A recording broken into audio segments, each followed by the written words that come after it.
In 2020, we did our Equity Amid Crisis conference. It was the first time that we did this. And it was really to talk about what was going on in 2020. Is it had just been we've been safer at home or forced to be at home because of the pandemic. So everybody's a little anxious. Then we had the unfortunate murders of George Floyd, Ahmaud Arbery, Breonna Taylor, and others. And it really fostered of how do we kind of look at equity amid all of this crisis that can be in some ways distracting from mission, visions, and values. So we focused in on that. Then because it was such a powerful moment, we were asked by you all to come back again and do something because people were concerned, well, how do I engage? What does this look like for me? So we did actors, allies, and accomplices. And then last year was a pretty powerful moment as well, because we were looking at what's next. We've been doing a lot of talking. We kind of know what the what is, but what's the how? So that's when we went into from talking to doing to kind of chat a little bit deeper about what those things look like when they get activated. So we have these great hashtags that we're circulating around: in this together, stronger together. What do those things really mean, especially when we're looking at our lives right now?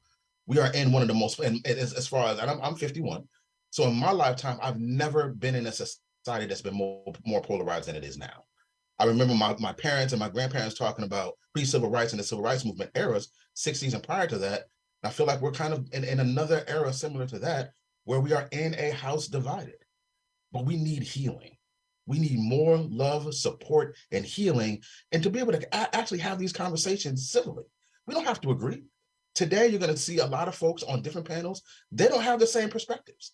They may be leaning in towards some of the same ideals, but they're not getting there the same way. So the idea of thriving in a house divided is, how can we explore conversations that may be emotionally intense, that when we may have very different perspectives on things, but how can we have the conversation? And in some cases, agree to disagree, but may have the ability to learn about other people's perspectives and walk away still enriched, even if we don't agree, and even if we have to say, you know what, let's agree to disagree and end the conversation. But the idea of this is, let's move forward in this house divided to come together. Next slide, please. So I want to have a quick shout out to our sponsors. Allegheny Franciscan Ministries, Foundation for a Healthy St. Petersburg, Pinellas Community Foundation, the Tampa Bay Equity Incubator, the City of St. Petersburg, Healthy Start, the Juvenile Welfare Board, Frederick and Medical College of Wisconsin, and our own Tampa Bay Rays and Rowdies. So with this being a very challenging period of time, we want to walk through a few community agreements.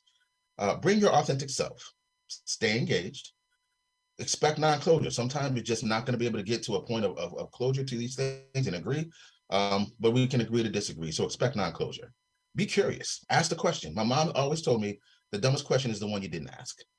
Be respectful. I'm going to pause here for a minute because I need to say this, because we've had some pretty significant challenges putting this conference together. This is our fourth one, and it's the first time that we were ever trolled on social media. I had to remove over 100 comments because of how racially motivated they were, how disrespectful they were. So hopefully none of those folks are in the room, but if you are, you will be removed pretty quickly. We're going to be monitoring videos, so if anything is happening on your video that's inappropriate, we're not even having a conversation, we're just going to remove you. If the chat gets really intense, and again, love opposing perspectives, but disrespectful kind of things in the chat, we're going to just shut the chat down. It's just that we've never experienced being trolled, and just don't want to have that here, especially when we're talking about pathways to healing. That's where we want to focus. We want to focus on building bridges, not barriers. So from that perspective, just wanted to make sure everyone was kind of clear on why some things may be as intense as they are. So keep it personal, local, and immediate. Look at it from your lived experiences, not from this is what happened to my friend, this is what happened to my cousin, but your personal, local, and immediate. Keep it about you. And if there's anything missing in these community agreements, please feel free to pop it in the chat. We can add those to this and let everyone else see that this is what we're looking at. And really excited. We have a great lineup. We have some incredible speakers, panelists, as well as moderators.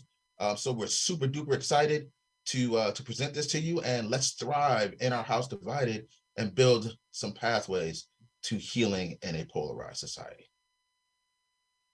So we're going to move into our first panel, and I'm going to turn it over to LaShante Keys. Morning, LaShante. All right, good morning. Good morning. Can you hear me well? All right, I see the head nods. It's beautiful. It's beautiful. It's beautiful. All right, as Eric mentioned, we are in a different day and age where topics have become a point where it's very, very polarizing to even have those topics. Whether we're talking about your political affiliation, your religion, Kanye West, everything is now becoming a polarizing conversation. And so this morning, we're going to discuss the daily conundrum, navigating conversations with polarizing perspectives. And we have three great panelists, and I'm going to have them introduce themselves briefly before we jump into the conversation. So let's start off with Andrew. If you can introduce yourself and give a brief introduction. All right, thank you, LaShante and James and Linda. It's great to be a part of this conversation with all of you. My name is Andrew Brower. I am a program officer with the W.K. Kellogg Foundation, which is based out of Battle Creek, Michigan, but actually does work nationally and a little bit internationally as well. And we're actually proud partners with Inclusivity. So really happy to be here.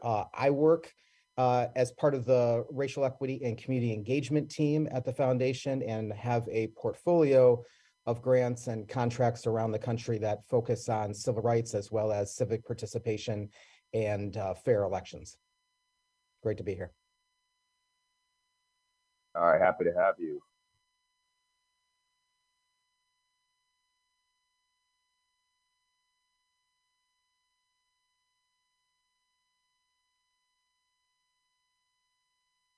I'm sorry, Miss Linda. I do apologize. I mispronounced your name. I'm sorry, Miss Linda. Great. Well, buenos dias. Good morning, everyone. Linda Gonzalez Chavez. I am the Global Chief Diversity Officer for YMCA of the USA, leading our diversity, equity, and inclusion work. We have YMCAs in 10,000 communities across the United States and in 120 countries across the globe. So we're just very honored to be here. This conversation for us is incredibly important as we try to ensure that everyone, no matter their background, can feel welcome and engaged in the YMCA. So happy to get into this conversation with you all today. Thank you, LaShante. Thank you for joining us. And then finally on our panel, we have Dr. James. Good morning. Thank you, LaShante. And I'll echo Andrew here and say it's great to be on this panel with both you, Andrew, and you, Linda. My name is James Peterson. I'm a writer and a consultant, and I'm a columnist with the Philadelphia Citizen. And so I'm excited to engage in this conversation, to think together with this panel about how we can navigate complicated conversations as individuals and within our organizations. Thank you, thank you, thank you. Now let's hop right into it. Now for the audience, if you have any questions, please feel free to put them in our chat. Now also keep in mind, we're not gonna be able to get to every question that is in the chat due to time constraints, but we are gonna try to select a few questions to have to our panelists as well. In addition to that, let's keep engaged. Just because we're having, and you'll probably hear this from all the moderators, just because this conversation ends in about 45 minutes, does not mean this conversation should not stop moving and have other conversations outside of this as well. So again, we're here to, as Eric mentioned earlier, we're here to bring some healing, but then also bring some serious dialogue and how do we navigate this space. So let's go to the first question to our panelists. How do we effective and authentic conversations across the line? How do you have effective and authentic conversations across the line? And let's start with Dr. James, since you introduced yourself last, let's jump to you. Yeah, I mean, so part of my work as a journalist is to talk to a lot of different people. And I think that in order to be authentic for me, I always have to be a critical listener, right? And I think that's probably good advice for most folks engaging in conversations that are complicated or engaging in conversations that have to operate across ideological or political lines. A lot of times those lines are blurred, but just for the sake of discussion here, let's just say there's a little line between you and the person you're trying to have a conversation with.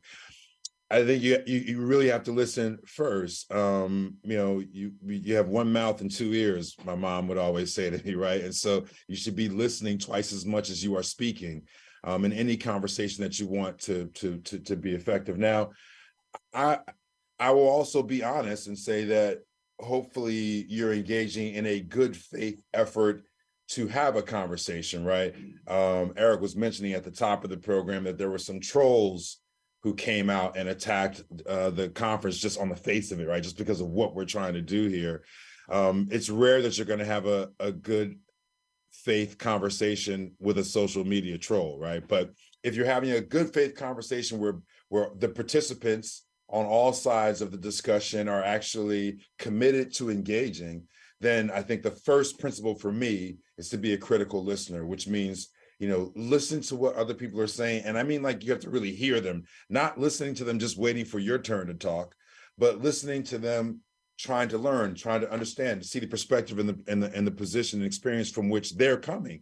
And that to me is the bedrock of how you can both be authentic to yourself, right? Because you're really committed in a good faith effort to hear people and listen to other folks and listen to other perspectives.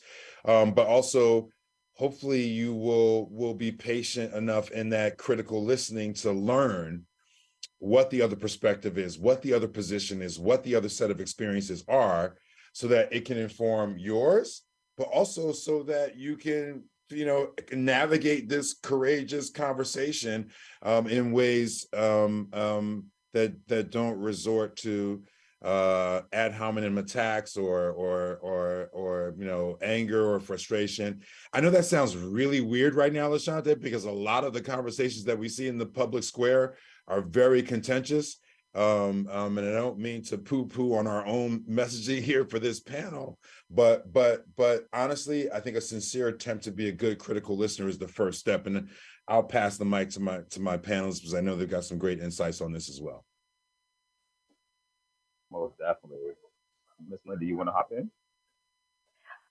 So yes, we've actually had to host many what we're calling brave space or courageous conversations. And so as James stated, it really does start with listening, with an empathetic ear, and this concept of clinging to nothing, so you have nothing to defend, is you lean into that kind of conversation to say, we have to transparently have some honest conversations. And unless we're able to be honest with each other, then how are we going, especially in an organization like the YMCA, how are we going to deepen our engagement with communities unless we're able to have respectful conversations among leaders and among others that are in our community with these different conversations that are happening? I also think that we have to build relationships, ongoing relationships. I've been, it seems surprising, but oftentimes we want to jump into the organizational change or into the advocacy. But unless we have common relationships with each other, how are we really going to get anywhere? I often see, some of our government officials or other community leaders, they once were in communities where their children and their families engaged on a regular basis, where they would show up to the same houses of worship or the same stores. And we've sort of lost that social contact. So how are we able to really continue to have those opportunities and focus on people that are really making change? And some of the people that I think are really making some positive change to this polarized conversation are young people. And so how are we able to bring them into our spaces and conversations and act as equal partners in the conversation? Because they do have a lot in this current context, because their future is so much longer than some of our others. And so how are we also able to create those spaces, almost going back to good old community organizing, where we were social mediators and looking for improvement. Now it's not just our local communities, but in these broader virtual communities that we're all part of. It's such a journey. Yeah, no, this is great. Thanks, Linda. Thanks, James. I mean, just to start off, so thinking about polarizing conversations and scenarios, I'm a white male who works in the racial equity field, and I've literally had folks come up to me and be like, why are you doing that? Isn't race or racism or racial equity in the United States? Isn't that the problem of people of color? Like, why are you engaged in that? And that's absolutely wrong. it's very much the responsibility and the role of all of us if we want to succeed in a multiracial society, if we want to be able to have opportunities together to be the best country as well as the best people that we can be. We all have to be participating in this. But similar to what what I think James and Linda said, really around the importance of listening and common relationships. One of the things that keeps coming back to me as I think about this work and plays out a lot in sort of the day-to-day aspects of having conversations and dialogue with people is I had the opportunity to take a negotiation course at one point in my life. And obviously focused on a lot of different aspects around negotiation. But one of the really key pieces of it was an encouragement to focus on issues over positions, right? And so I'm a big sports fan. Positions show up. So for me, I'm from Michigan. A position could be like Michigan State or you like Michigan, right? I'm going to try to make this for Florida. I think for you guys, I think it's the last game of the year every year, right? You're a Florida State person or you're a Gator, right? You're a Florida person. If you spend, that's a position. If you spend time on I'm Florida, you're Florida State, you are never going to get anywhere. But if you think about the issue, which is we're talking about college football, right? And we love college football. We probably have agreement that none of us like Georgia, right? Or Alabama, any of that, right? But that helps us when we focus on more of the issues over the positions. When we start to think about issues in this space, it's some of the questions that start to come up with organizations is, do you want to be profitable, right? Do we want the best and the brightest? And some of the ways that I know we try to approach this in our work is to touch the head and the heart. And we're going to be able to do plenty of that, I think, in this conversation already. But like some of the head stuff, just to get out of the way, because people still actually think, should you or shouldn't you be doing this work around diversity, around inclusion in your businesses? And McKinsey, which is fairly well-respected organization in the field, they have the 2019 data is that diversity in executive teams wins, right? Companies that are in the top quartile for ethnic and cultural diversity outperform bottom quartile companies on profitability, which is what they want, by 36%. Take that a little deeper, 80% of Americans ages 25 to 34, this is also McKinsey, say that they want to work for engaged companies. 80% is a lot. That's definitely a trend to follow. And then what I really appreciate, and I think why we're having this conversation, is Harvard Business Review. David Livingston actually wrote in there, he was like, the device, this is a paraphrase, but he was talking about sort of the divisiveness that's out there in race and in diversity and in equity. Is the questions you need to focus on is not so much what can we do about it, but rather, are we willing to do something about it? And that's really the steps I think that hopefully folks here are going to want to take. Mm-hmm. Absolutely. Absolutely. So speaking of that, with polarizing conversations, is there a way to use polarizing conversations and or polarizing people in a positive way in the workforce? And we'll start with Linda on this. I'm sorry, go ahead, Dr. James, you want to jump in? Well, I would quibble a little bit with the term positive, right? Because is there a way to make polarized conversations constructive? Yes. And that's not a pushback on positive. I just think that in our discussion about how you have conversations in polarized contexts, we should be really careful about the language that we use, because the language, unfortunately, is going to help to dictate how we can move forward. So look, I don't want to talk about Kanye West at all anymore, right? But because of what I do and where I am in the world, and because of the kind of scholarship that I've done, a lot of folks still want to talk about Kanye West to me. And they hey, Peterson, what do you think? What is going on? And it's not necessarily a polarizing conversation, but I always have to remind myself that I can engage in a conversation, even one that I may not want to engage in, or one that I think has already been asked, answered, and argued and put to bed, at least from my perspective. I can make that a constructive experience for someone, one, by listening to where they're coming from and what they're thinking about, what's on their mind. And as Linda said, in the interest of building a bridge, building a relationship. I like that piece of the equation of how we do it. But the way you make these polarized conversations constructive is someone's got to be fairly level-headed, because hey, maybe I don't want to talk about Kanye, but listen, sometimes people are forced into conversations around things they really don't want to talk about at work, right? And sometimes that force is coming from external things, right? And so what happens, how do you have conversations with some of your women colleagues in an organization, the day after they overturn Roe v. Wade, right? That's a polarizing conversation, no matter where you have it, who you have it with, or who are the discourse participants. But then a flashpoint happens externally to your organization. And I think everybody at that point has to stop and think about how then do you engage? Because then it's not just about listening, not just about trying to build relationships and thinking about what our commitment is to overall engaging in diversity, equity, and inclusive practices as individuals and within our organizations. It can be about a person's personal experience with that external issue, right? And so, day after the George Floyd video was released, I didn't really want to be in any meetings or talking to anybody, right?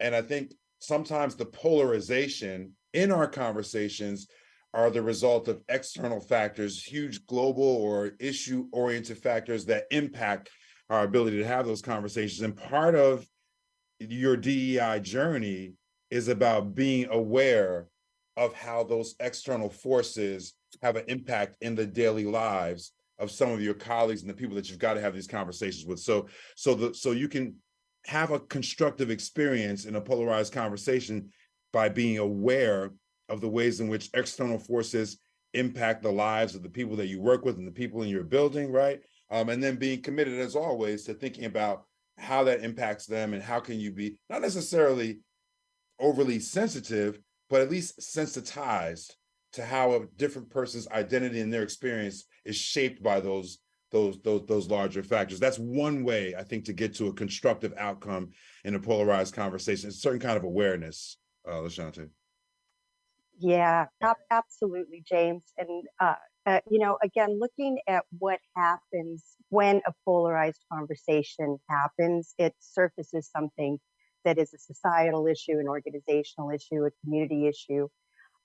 Leaning into that space of let's look at what the problem is, and then utilizing that as a space for these courageous conversations, for building the empathy and the relationships that we need. In the nonprofit world, we do have, and I would say, some advantage because of our mission and values. So we're able to take those polarized conversation and put it into the context of community or young people. And so what do we really want for that improved situation? And can we flip the narrative so that we can have this conversation and debate without the hate, without the negativity? Are we able to use that polarized conversation to create something that's better for all of us at that given point? And so how are we able to do that in a respectful manner? Are we able to use the polarized conversation as a place for us to really assess what do we want and what do we not want? How does the world see us and how do we see the world? And how are we able to model what is this global citizenship and global respect, and bringing it back to that particular space, especially as we start thinking about the challenges that humanity as a whole is facing, and utilizing examples, even if we look in our global context. What happens when a child is brought up in war? What happens when a child is brought up in that kind of hate? And then what becomes that zero-sum game for them? How do we lean into our inner selves and look at a polarized context and just utilize that as something that we want to shift and that we want to change? Because really, quite honestly, it becomes exhausting for everyone.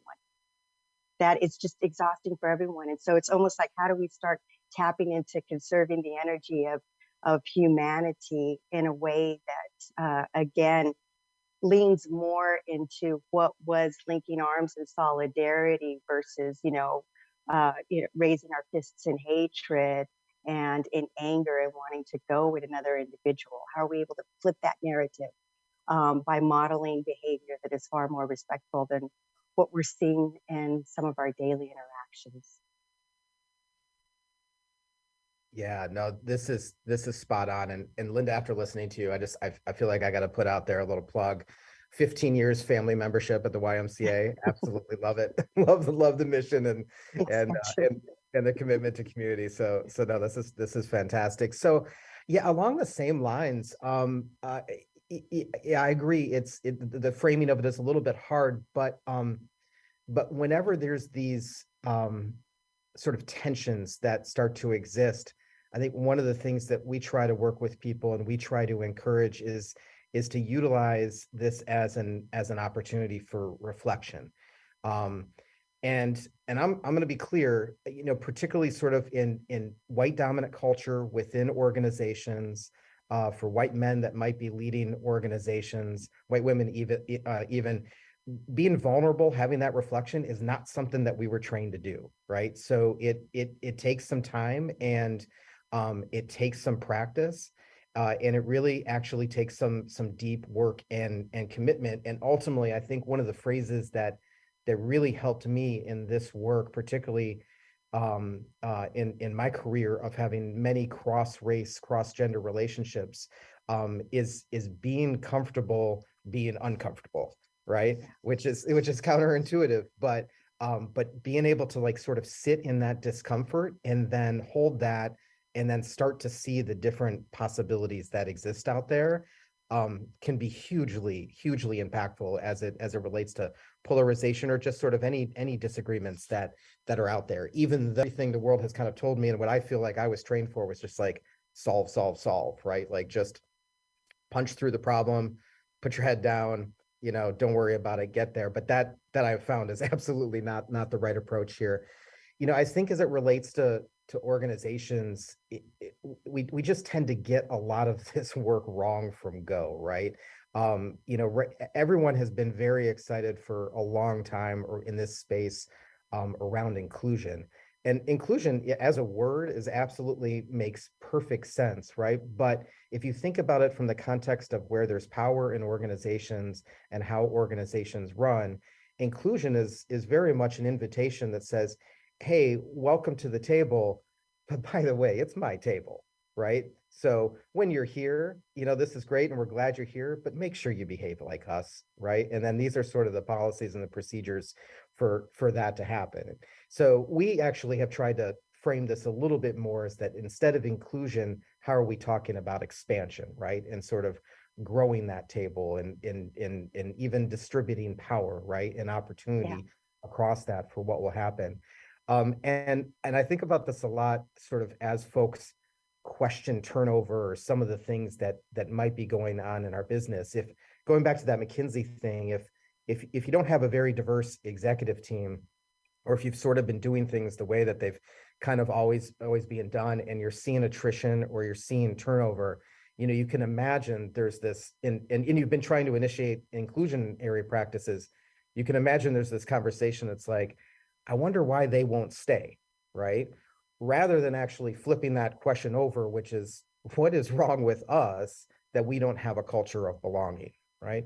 What's going on with us and what we've created, rather than what's wrong with them. Great conversation.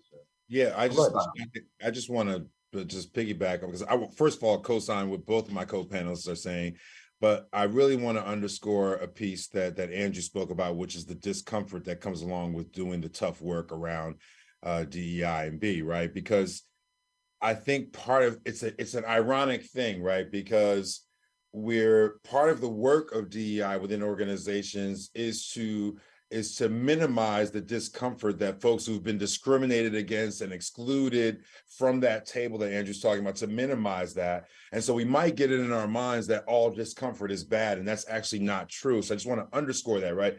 They're now, obviously, again, we still have to continue to do the work to make sure that people feel included and they feel comfortable in the workspace. But we have to, at the same time, be really be prepared to embrace the discomfort that comes along with change.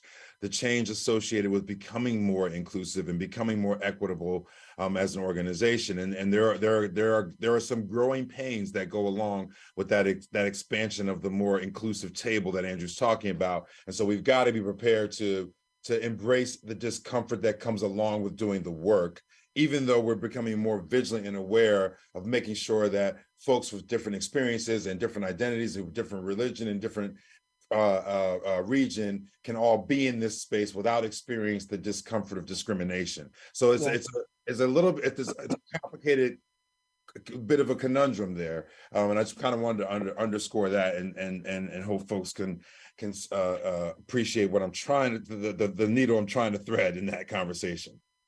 Oh, I triple underscore the getting comfortable with discomfort. I mean, that is just so true. And unless we're able to have that, we're never going to get to the point where we can have the dialogue that leads to education and really start, like in the case of Andrew, what you're bringing up for some of these, really difficult questions related to systemic racism and across the globe. And how do we begin looking at those systems? And believe me, unless we're very uncomfortable in that space, we're never going to get the analysis that's required to deconstruct something that's hurtful and to recreate something that's far more beneficial for all that are involved. So just triple underscore that one. Mm-hmm. Most definitely. And I think the one thing that we stated earlier is we wanted the audience to be vulnerable in these conversations. Now I'm going to ask you as a panelist to be vulnerable as well. Let's stay on the topic of discomfort in D&I. Can you all give us an example of when you were uncomfortable in a situation dealing with D&I? And as a D&I practitioner, I can give you probably 10 to 15 off the top of my head easily. But and then what was the resolve for you and how did it work out? So again, as you be vulnerable, what were some of the discomforts that you had while being a practitioner? Or give me at least one example. I want the audience to recognize that James not hopping in the first to speak on this one as he hops in on the other. Well, there's so many. There's so many. So many. There's so many. I'm trying to think of one that's instructive and constructive because they don't always end well, Ashante, right? I think that's if you're committed to doing this kind of work, and I'm a writer, but I've been doing DEI consulting for almost 20 years now, right? And through all the different changes and the terminology and the evolution and all that, right? But just like back then, even now, sometimes there are some people, you can have a room full of people that you're delivering a presentation on, and sometimes there's one person in that room who just doesn't want to be there. And it sounds crazy, Lashante, but that one person can throw off the energy for everybody in the room, right? And I've had this happen a couple of times, and and they do it different ways. Either they'll like just stare straight ahead, or sometimes they're more disruptive, and they'll try to kind of bring a negative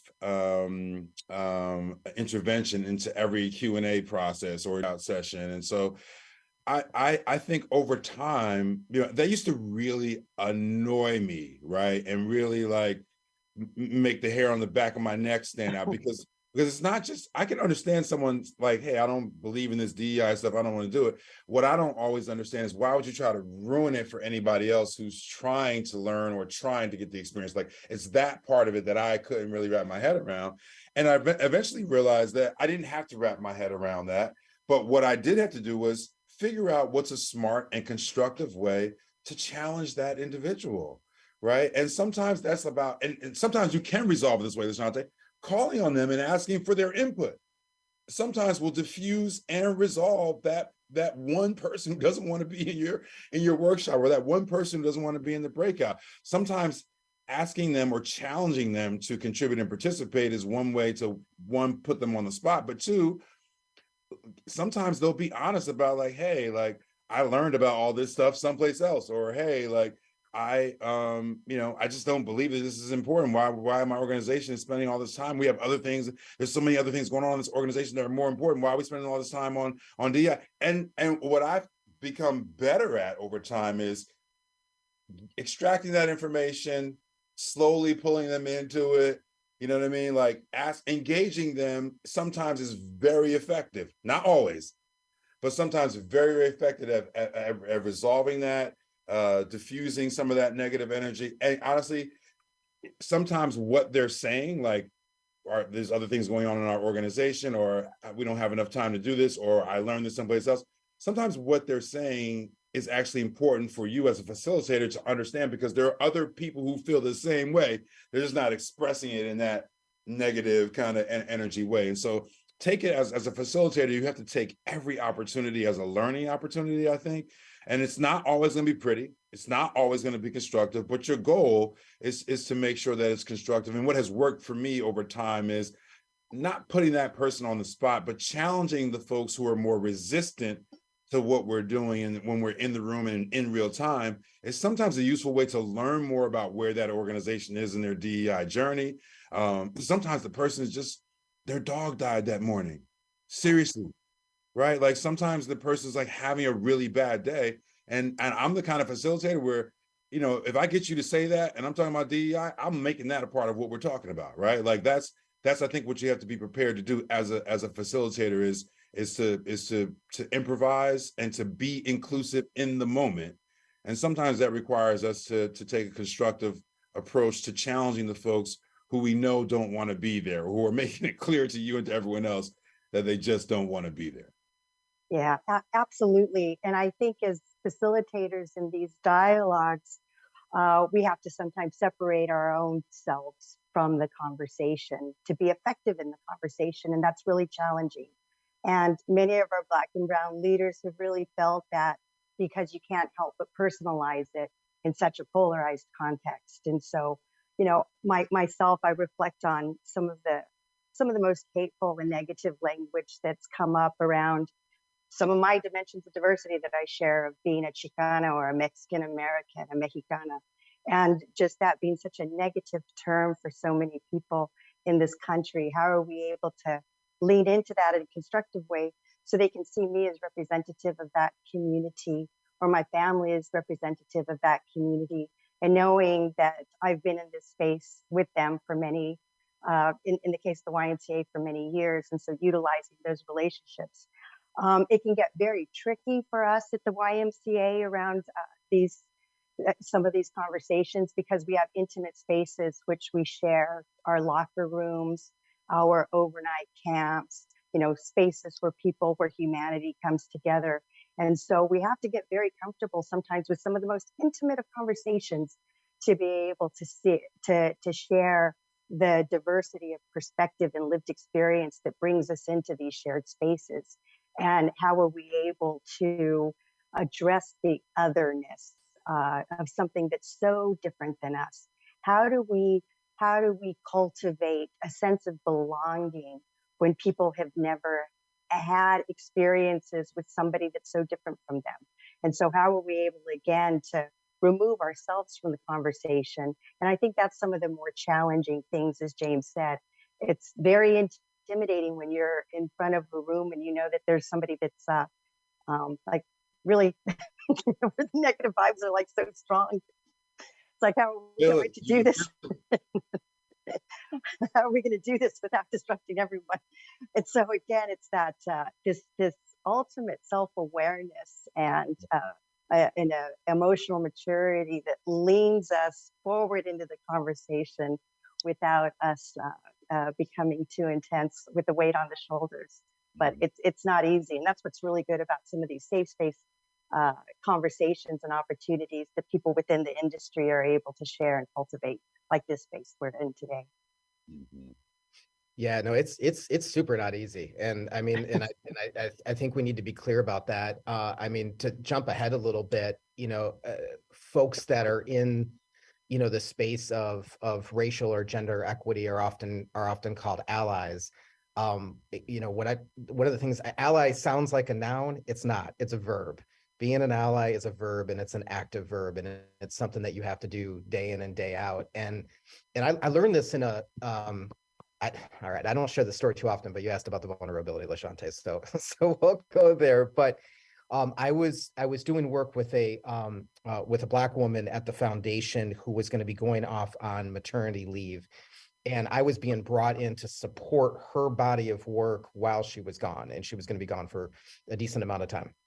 I was also doing this in a place that I was extremely familiar, and people knew me when I was coming in. And when I started to learn more about her work, I saw the real intentionality around who she had been investing in, the capacity she was trying to build up, the leaders that she was trying to support. And these were all folks that I knew, but I didn't have like a deep relationship with. And when I started, I very soon started to hear from particularly white leaders in the community that, you know what, that money, we could do this over here, or we could do this over here. They were asking me essentially to change her strategy, right? That she had been doing. And let's be clear, this was her strategy. We were going to be working together, but it was not mine, and it was not mine to change, even though that very easily could have happened. And to be honest with you, probably not a lot of people would have noticed, right, back at work, except for her when she returned. So I started to think about this, and I didn't know, to be honest with you, I didn't know what to do, right? Because these pressures were real, and I hadn't really kind of experienced this, and I didn't have the super strong relationships that she had had. So every morning, this is real, this is where it gets a little bit, I had the hardest time telling this story for a long time. Every morning when I got ready for work, I used to, as I was getting dressed, I actually used to pretend to put on like a shirt, something like an undershirt, essentially, right? Like a t-shirt, something that like I could mentally and sort of physically feel an action that I was doing. And that action was basically me in my head being like, don't screw this up today, right? This is not yours. Don't screw it up. Do the best you can. Stop, ask questions, walk away if you need to, all of these type of things that I was never trained to do. And I thought it was silly, and I actually didn't tell anyone. And when I finally did, the person was like, that was a ritual. What you were doing was a ritual and a practice to like keep yourself centered. And this is what's really interesting about the workplace, is that we tend to celebrate and we tend to like put forward really these like tangible kind of rational like practices and procedures that are everything that we talk about, right? It's like plans. We make plans, right? We have policies, we make decisions, we have supervision, and it's about control. But all those things are not who we actually are, right? Like we're much more like the non-rational pieces of stories, of rituals, of celebrations, of affirmations. And so to me, that's where it gets back to like, how are you showing up at work? How are other people essentially allowed to show up to be at work? Are we celebrating the report, right? Or the or the decision that we made on something, right? Or are we actually celebrating sort of those stories, those rituals, those celebrations, and who we are in this space? Exactly. And there are times, and like I said, as a DNI practitioner as well, there are times we're vulnerable in front of these audiences just to make sure that we're relatable to a lot of these audiences. So I remember a time where I was doing a workshop, and within that workshop, there was this one gentleman who just was coming at me, just really, really coming. Everything that you say came at me. And so I had my Black Panther. I was Chadwick Boseman, Black Panther, like fighting off the bullets. Everything he said, hey, I'm fighting it off. But then at one point in time, I shared a story about my son in the conversation, just be relatable. And the gentleman stated, I don't give a damn about your son. Woo. I can tell you right now that Chadwick Boseman, Black Panther, went to Michael B. Jordan Killmonger within seconds. But the testimony is I had empowered the group that I was working with so much. I think they saw that shift in me, because sometimes, like you said, Dr. James, sometimes you kind of step outside yourself. And it was an older Black gentleman who stood up and said, Mr. Keys, I got him, and took him outside, because I think, at times, that's the work that we do. We see that we're empowering individuals to make that move, even when we can't make it, even we don't have the strength to make it. Because literally, I didn't say anything, but I think they could see my demeanor was Mhm. shifted into this whole different thing as well. So definitely understand. I definitely appreciate you all being vulnerable with your stories as well, in this as well. Let's any questions from the audience? I'm not sure if I can see in the chat. There's a lot of great comments and some A lot of great questions in the chat. I can't keep up with it either, but I see them coming through. Thank you, everybody, for engaging in comments. the conversation. Thank you. So we got one question. Would you say that a request for having conversation between people from opposite poles is an agreement for looking for common ground, values, interests, rather than who is right?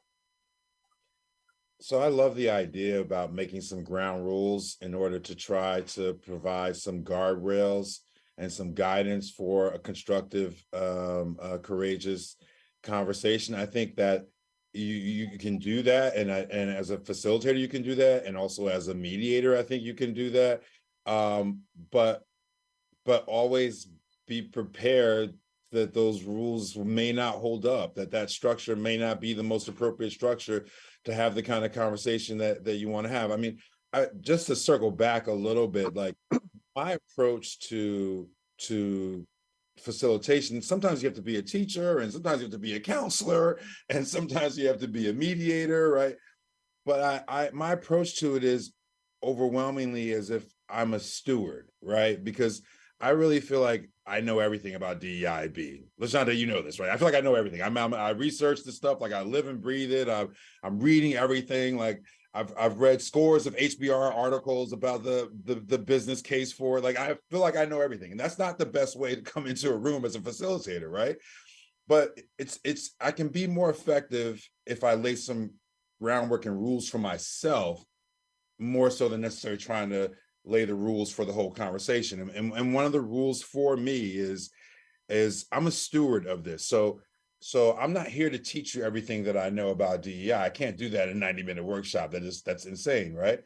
But I'm a steward of you and your organization in their journey to become more culturally competent, in their journey to become more inclusive, in their journey to strive for more equitable outcomes, in their journey to embrace the full diversity of their organization. I'm a steward, right? And that I like that positioning of myself, because that means I have to be cautious, right? I have to be smart. But most importantly, I have to be able to leave this journey and that journey continue. And I think that's where it gets tricky. Like it's become very easy to weaponize DEI in organizations and in the workplace. And that's just not the most appropriate and certainly not an effective approach. But if you think like a steward, with an understanding that they've still got to be able to talk about these things and make progress and advance organizational culture after you leave the building, then I think that's a great ground rule for you as a facilitator or you as a DEI practitioner, because it has a more of a caretaker sensibility that I think can be useful, especially when some of the negative stuff flares up, as it most undoubtedly will in doing this good work. Yeah, and Linda, if you don't mind, I'm gonna jump in on what James said. I totally agree with that. That's a great question. The only thing I like the idea of agreements, no doubt about it, but I do think, and I'm going to speak specifically to cross-race and cross-gender conversations where these agreements need to exist, is that, and I'm going to also speak to the white people in the room here in this presentation, is that there has to be some prerequisites in place on this, and there's two things that are going on. One is, going back to LaShonte, to your example, is that disagreements and having different positions, and certainly we've had different experiences in our lives that have sort of brought us to this point, right, and to this conversation. So of course, because of that, there may be disagreements and there may be different positions, but and those are fair game right up until they attack someone's humanity, right? And so that story that LaShonte told around not caring about his son, that attack on fatherhood, that attack on him being a man, that's not okay. Like, that's not okay. And that has to be absolutely stopped. And to be honest with you, in a workplace, that has to be addressed swiftly and specifically. on that because of the infringements of just the civility of that and how that can even exist in a place of work or an organization together. But the other prerequisite as it relates particularly again to cross race and cross gender relationships is that it is not the job of people of color to teach white people about race and racism and about whiteness. And that's hard, but it's not their job, right? And it's really unfortunate because I think the people that know the least about about whiteness in the United States are white people, right? Because we're not challenged to learn that. We actually can just exist with that being sort of an invisible blanket. And that is the challenge. You've got to do your own work. And that gets back to, if you are choosing to be an ally in this work, it's not a noun. You don't get a t-shirt someday. You like cross the line or any of that. You actually, it's an action verb, and it frankly is a choice. It's a choice that you have to make day in and day out. And it's a choice where you have to opt into it if you are actually seeing, these type of attacks, this type of dehumanization. Yeah, absolutely. I'm a firm believer in in these conversations, setting ground rules or how we're going to show up. A lot of my early work in mediation was in Albuquerque, New Mexico, in gang intervention in the 90s, which, I mean, those social contracts, that was very important from a sheer safety perspective. And so really getting comfortable around that. And this concept that we've introduced at the Y in some of our early trainings is we're reclaiming ignorance. You don't know what you don't know. And how are we able to lean into the fact that we don't know something? Life is a journey, and everybody's lived experience is so different. And so we will come into spaces where we just don't know about somebody else's reality, somebody else's lived experience. And so how do we come into that, as we were talking about, with curiosity and with questions and recognizing our own selves need to be educated in some of these spaces. And again, how are we able to be so aware in these conversations that we step outside of ourselves to be those good stewards that are really leading these conversations into something that's more productive. And again, every day for a facilitator is a different day. And so how are we able to just give ourselves a bit of grace, each other grace, but ourselves grace? Sometimes the most difficult part of this work is where you come out of conversations thinking, I should have done this, or I should have done that, or I wish I would have done this, or been more effective in that. And how can we just, again, that same grace that we're trying to create for others, give to ourselves? Because again, facilitation in this space is very challenging. And, Andrew, as you talk about things that we just don't know, at the Y, we were always somewhat of a gap analysis, right? We became experts in those that were most underserved or the places that were most marginalized. We never had the opportunity in an organizational, systematic way to study whiteness. And so having folks like Andrew at the table that's helping us with this conversation really is putting that action of allyship. And we all can play those roles. And so again, this idea of how do we link into folks like Andrew and James from my context, because I'm able to depend on their lived experience and their expertise to help pull the pieces of this puzzle together. So again, how are we able to connect ourselves with others that help make the conversation far more comprehensive? And it goes back to some of the statistics that you were bringing up, Andrew. It's these different perspectives, different experiences, when we're all around a collective table that's going to build a better solution. Because there's so many different ways of looking at things that it only creates a better outcome. Beautifully said on all points. We only have about 5 minutes left, but again, what a way to start the morning off. And that question actually came from Elaine Rodriguez, and I hope I pronounced it correctly. We do have another question in the chat. We're going to toss that out before we get ready to close up shop. The next question is, how do you address these when you experience backlash based on the culture is so intense in different agencies? Yeah, so Linda talked about grace